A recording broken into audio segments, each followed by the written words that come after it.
है। और क्या ये माना जाए कि ये नफरत का ही एक सिला देखने को मिल रहा है, जहां ये बाप बेटे बाकायदा यहूदी त्योहार मनाया जा रहा था और वहां जाके उन्होंने ये हमला कर दिया। जाहिर है इसका जवाब मेरे पास भी नहीं है और आपके पास भी नहीं होगा, लेकिन अंदाजा लगाया जा सकता है ये दोनों मुसलमान, एक बाप और एक बेटा, लेकिन तीसरा व्यक्ति जो इस पूरे घटना में विलन के अलावा जो हीरो है, इत्तेफाक आप ये देखिए वो भी इस्लाम धर्म का मानने वाला है। एक अरब व्यक्ति, जिस व्यक्ति ने इस आतंकवादी से भिड़ गया वो इंसान, और आतंकवादी से भिड़ने के बाद उसके खुद के कंधे में कई गोलियां लगी और जिंदगी मौत के बीच, अभी सिडनी के अस्पताल में वो जिंदगी और मौत के बीच झूल रहा है व्यक्ति। जब यहाँ पे बहुत सारे लोग उस धर्म को बुरा कह रहे हैं, उस धर्म को जो है जड़ मान रहे हैं, ये एक तरह से इसको मौका बनाना चाहते हैं, इस बहुत ही दुखद और बहुत ही मैं कहूँगी घृणित घटना को एक मौका बनाना चाहते हैं, एक खास धर्म को टारगेट करने के लिए। आप ये देखिए कि कैसे एक कुदरत ने ये एक स्क्रिप्ट लिखी है कि दोनों व्यक्ति एक ही धर्म को मानने वाले, एक लोगों को मार रहा है, दूसरा लोगों को बचा रहा है। अब यहाँ पर समझना ये जरूरी है, तकलीफ होती है, आप जिस धर्म के मानने वाले होते हैं उस धर्म का नाम जब किसी आतंक से या गैर इंसानी हरकत से जोड़ा जाता है, तो जो अमन पसंद लोग हैं उस धर्म के, उन्हें तकलीफ होती है और वे कहते हैं कि मेरा धर्म का नाम इससे ना जोड़ा जाए। लेकिन यहाँ पर ये बहुत जरूरी है, ऐसे वक्त में जब आपके ही धर्म का इस्तेमाल करके, आपके ही धर्म के नाम का इस्तेमाल करके जो लोग गैर इंसानी हरकत कर रहे हैं, दुनिया की शांति को तबाह करने की कोशिश कर रहे हैं, इसलिए बहुत जरूरी है, अगर आप चाहते हैं कि आपके मजहब को बचाया जाए और आपका मजहब का नाम आतंक के साथ ना जुड़े, तो आप आतंकवादियों को इस मजहब से अलग कीजिए। नमस्कार, इस खास कार्यक्रम में आपका स्वागत है। मैं हूँ आरफा खानम शेरवानी। 2025 ये साल जाते जाते एक ऐसा जख्म दे गया है जिसको हील होने में, जिसमें मरहम लगने में एक अरसा गुजर जाएगा। बात भारत देश की नहीं है, इस पूरे खित्ते की भी नहीं है, बात है ऑस्ट्रेलिया की। ऑस्ट्रेलिया के बेहद खूबसूरत शहर सिडनी की, जहां के एक बीच पर एक आतंकवादी हमले में अब तक 15 से ज़्यादा लोगों की मौत की खबर, उनकी हत्या की खबर हम तक पहुंच रही है। और सबसे ज़्यादा दुखदाई बात यह है कि वहाँ पर यहूदी समुदाय के कुछ लोग, वहाँ एक बड़ा त्यौहार हनुक्का नाम से, वो त्योहार मना रहे थे, जबकि आतंकवादियों ने कुछ ये सोचा कि उनकी पूरी खुशियों को हमेशा के लिए तबाह कर दिया जाए, उजाड़ दिया जाए। यहाँ पर दो लोगों के नाम सामने आ रहे हैं, जिसमें एक पिता है और दूसरा पुत्र है। ये दोनों पाकिस्तानी ओरिजिन के बताए जाते हैं, यानी कि ओरिजिनली पाकिस्तान के हैं ये लोग। और इसमें साजिद अकरम नाम का एक व्यक्ति है जिसको वहीं पुलिस ने मार गिराया, 50 साल के हैं। और दूसरा व्यक्ति है नवीद, 24 साल का। नवीद अभी अस्पताल में है, ज़ख्मी है, वहाँ जो सुरक्षा बल थे उनकी गोलियों का शिकार हुए ये दोनों। बताया जाता है साजिद अकरम के बारे में कि वो 90s में, यानी 90 के दशक में पाकिस्तान से आए थे स्टूडेंट वीज़ा पर, और उसके बाद जाहिर है तब से यहाँ रह रहे हैं, यहाँ से जी रहे थे। और उसके बाद उनके बेटे, इन दोनों ने मिलकर इन तमाम लोगों की हत्या कर दी। और इससे ज़्यादा बड़ा उनका जो नापाक इरादे थे, जो नापाक मकसद था, वो इससे ज़्यादा लोगों को मारने का था। लेकिन ऐसा लगता है कि ये पूरी किसी हॉलीवुड फिल्म की कहानी है। आप ये देखिए कि इस फिल्म के विलन तो मैंने आपको बताए, ये दोनों मुसलमान, एक बाप और एक बेटा, लेकिन तीसरा व्यक्ति जो इस पूरे घटना में विलन के अलावा जो हीरो है, इत्तेफाक आप ये देखिए वो भी इस्लाम धर्म का मानने वाला है। एक अरब व्यक्ति, जिस व्यक्ति ने इस आतंकवादी से भिड़ गया वो इंसान, और आतंकवादी से भिड़ने के बाद उसके खुद के कंधे में कई गोलियां लगीं और जिंदगी मौत के बीच, अभी सिडनी के अस्पताल में वो जिंदगी और मौत के बीच झूल रहा है व्यक्ति। तो अभी 2 लोग अस्पताल में हैं फिलहाल। नवीद, ये 24 साल का आतंकवादी जिसने इन लोगों की हत्या की, और इसके अलावा वो लोग, वो हीरो, वो नायक, एक तरफ खलनायक और दूसरी तरफ नायक। आप ये देखिए दोनों लोग अस्पताल में हैं और दोनों जिंदगी और मौत के बीच झूल रहे हैं। एक तरफ खलनायक को पूरी दुनिया उसके ऊपर थूक रही है, और साथ साथ जिस तरह की आइडियोलॉजी से वो ड्रिवन है उसके बारे में भी बातचीत हो रही है। लेकिन दूसरी तरफ ऑस्ट्रेलिया में, इस पूरे, न सिर्फ कि ऑस्ट्रेलिया बल्कि पूरी दुनिया में इस हीरो की तारीफ भी हो रही है। खुद प्रधानमंत्री ने ऑस्ट्रेलिया के इस हीरो की काफ़ी तारीफ की है। तो मैं आगे बढ़ती हूँ, आपको बताती हूँ कि हुआ क्या है। तो आप ये देखिए कि जो पुलिस ने कंफर्म किया, मैंने आपको बताया वही इन्फॉर्मेशन मेरे पास है कि ये पिता और पुत्र हैं।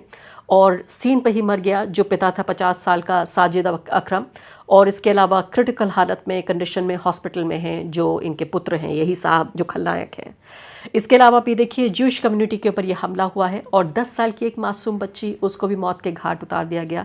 इसके अलावा एक रबाए थे, वो भी अपनी जान से हाथ धो बैठे। एक रिटायर्ड पुलिस ऑफिसर थे, और साथ साथ एक हॉलोकॉस्ट सर्वाइवर थे। हॉलोकॉस्ट यानी वो नरसंहार जो कि जर्मनी में हुआ। अब से कई दशक पहले और हिटलर के दौरान, जो आप जानते हैं जब लाखों यहूदियों की हत्या हुई, उस घटनाक्रम को हॉलोकॉस्ट कहा जाता है। वो व्यक्ति जो उस वक्त का हॉलोकॉस्ट वो सरवाइव कर गया था, बच गया था, लेकिन इस वक्त ये यहूदियों पर ही बाकायदा एक टारगेटेड हमला है, ऐसा ऑस्ट्रेलिया की पुलिस का कहना है, ऑस्ट्रेलिया के प्रशासन का ये कहना है कि तो इनमें तमाम लोग थे, ये मारे गए, अभी तक यही जानकारी मिल पा रही है। और एक व्यक्ति फल बेचने वाला, जिस हीरो का मैं आपको जिक्र कर रही हूँ, वो फल बेचने वाला ये व्यक्ति है। और सीधे तौर पे पता चलता है कि इस व्यक्ति की कोई ऐसा नहीं हथियार चलाने में कोई ट्रेनिंग है। अगर आप ये वीडियो खासकर देखेंगे जो सामने आ रहा है, सीधे तौर पे पता चलता है कि ये कोई मासूम आदमी नहीं है। ये खलनायक जिसने 15 लोगों की दिन दहाड़े हत्या कर दी, इस व्यक्ति के बारे में अच्छे तौर पे पता चल रहा है। जानकार ये कह रहे हैं कि जिस एफिशिएंसी के साथ ये बंदूक का इस्तेमाल कर रहा है, सीधे तौर पर इस व्यक्ति की ट्रेनिंग हुई है। लेकिन दूसरी तरफ ये मासूम व्यक्ति जो फल बेचने वाला व्यक्ति था, अपनी जान पर खेलकर किस तरह से भिड़ गया इस आतंकवादी से ये।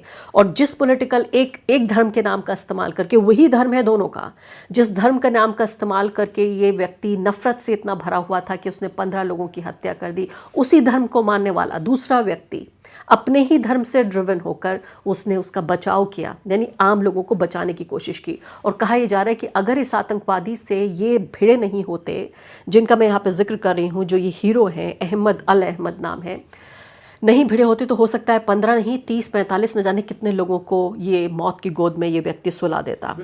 तो ये भी वीडियो, यानी इस व्यक्ति का गोली चलाते हुए भी वीडियो फिल्म किया गया, और साथ साथ ये भिड़ते हुए, इस अटैकर से भिड़ते हुए भी ये वीडियो आप दोनों देख रहे हैं। ये देखिए किस दौर में हम जी रहे हैं, जहाँ की कहानियाँ वीडियो में बाकायदा दर्ज हो रही हैं, डॉक्यूमेंट हो रही हैं हमारे लिए, हमारी आने वाली नस्लों के लिए। अब उनके रिश्तेदार ये कह रहे हैं कि 4 से 5 कम से कम जो है वो गोलियां लगी हैं इस व्यक्ति को।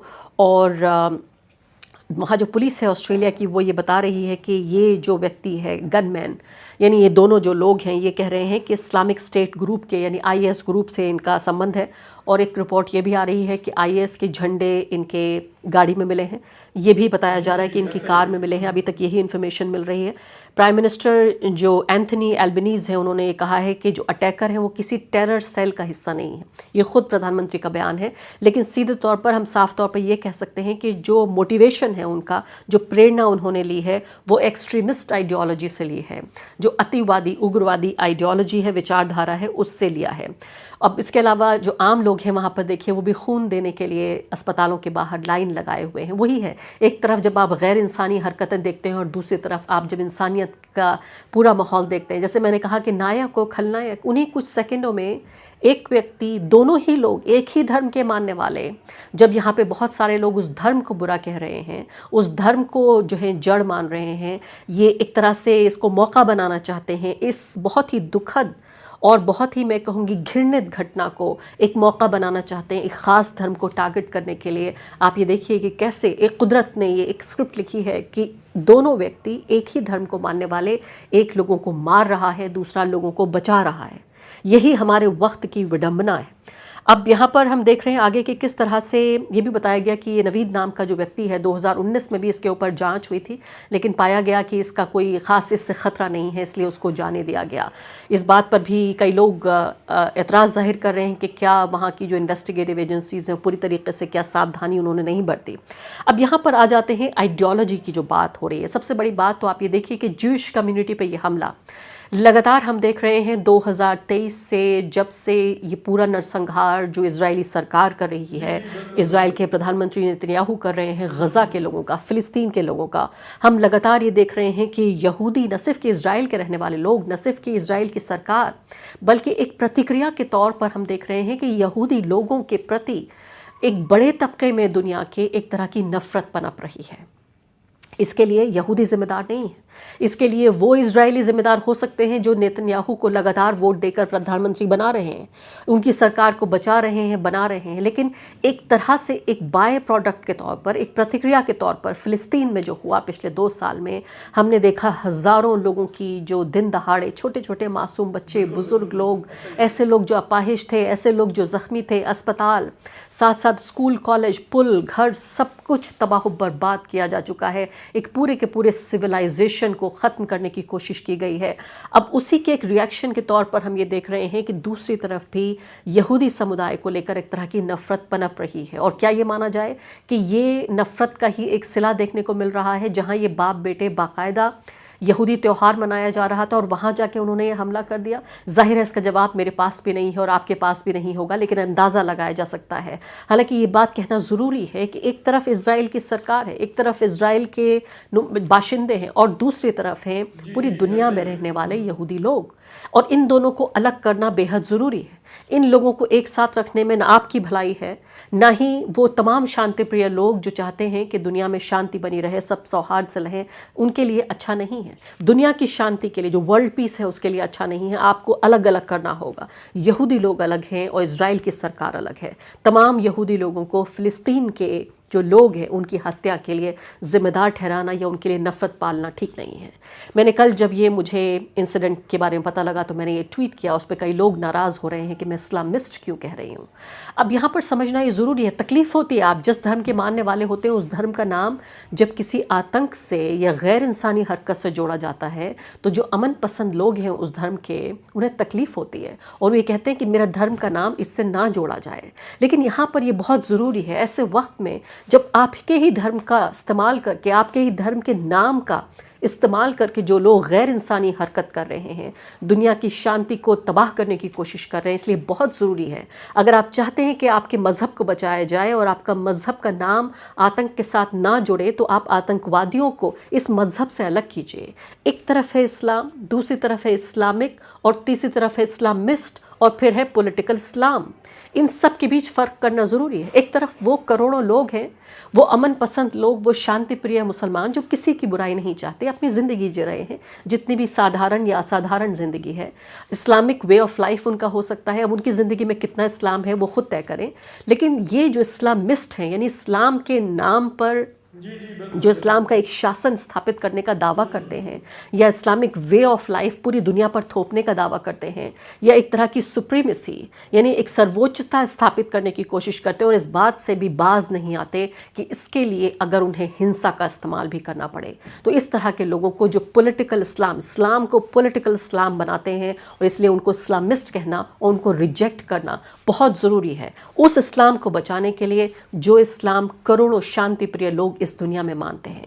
और इसलिए बहुत ज़रूरी है जब इस तरह की टेरर के इंसिडेंट्स हों, इस तरह की आतंकवादी घटनाएं हों, तो आप मुसलमान अपनी कैपेसिटी में, मैं ये नहीं कह रही हूँ कि उसके ऊपर कोई बोझ है या वो झंडा लेके निकल जाए या रैली करे और सड़क पे आए, लेकिन अपनी खुद की इंडिविजुअल कैपेसिटी में बहुत ज़रूरी है कि इन आतंकवादियों को, जो शांति प्रिय मुसलमान हैं और जो शांति प्रिय इस्लाम का जो विचार है, इन दोनों को एक तरह से अलग अलग किया जाए। ठीक इसी तरीके से जब मैं हिंदुत्व की आइडियोलॉजी और हिंदुत्व की विचारधारा की बात करती हूँ तो मैं कहती हूँ कि जो करोड़ों भारत में रहने वाले और पूरी दुनिया में रहने वाले जो शांति प्रिय हिंदू हैं, उन हिंदुओं को ये हिंदुत्व की जो बहुत ही जहरीली और हिंसक जो विचारधारा है, इससे अलग करना बहुत ज़रूरी है। तो जिस तरह से इस्लामिस्ट और पॉलिटिकल इस्लाम, इनमें फ़र्क करना ज़रूरी है, इसी तरीके से हिंदुइज़्म और हिंदुत्व, इसको समझना और इसमें फ़र्क करना बहुत ज़रूरी है।